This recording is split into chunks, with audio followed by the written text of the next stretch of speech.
And it's now time for the business day. Alliance Financial Services is to mount an initial public offering (IPO). It will open on December 28 and close on January 11. Alliance Financial is looking to raise at least $1.5 billion. 1.2 billion shares will be sold at $1.59 each.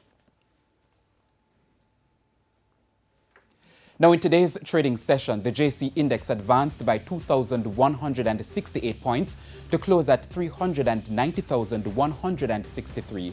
The Junior Market Index advanced by 19 points to close at 2,592. The main winners were iCreate, Mailpack, Siboney, Sagicor Group, Everything Fresh, and Palace Amusement. The losers were Kingston Properties, SSL Venture Capital, Salada Foods, MPC Caribbean Clean Energy, and Key Insurance. Currency trading ended today with the US dollar selling for $143.95. The Canadian sold for $111.51.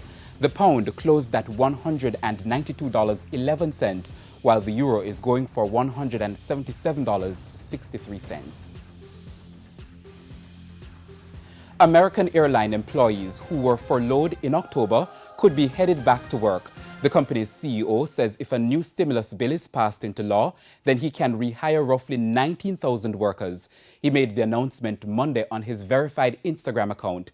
The pilots, flight attendants, gate agents, and others were let go when the CARES Act ended on October 1st.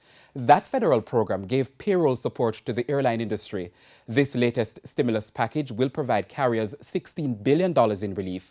American Airlines says the furloughed workers would receive pay and benefits retroactive to December 1st. Their jobs would be safe from further furloughs until the end of March. And that's the business day. We'll be right back with the international stories, so please stay with us.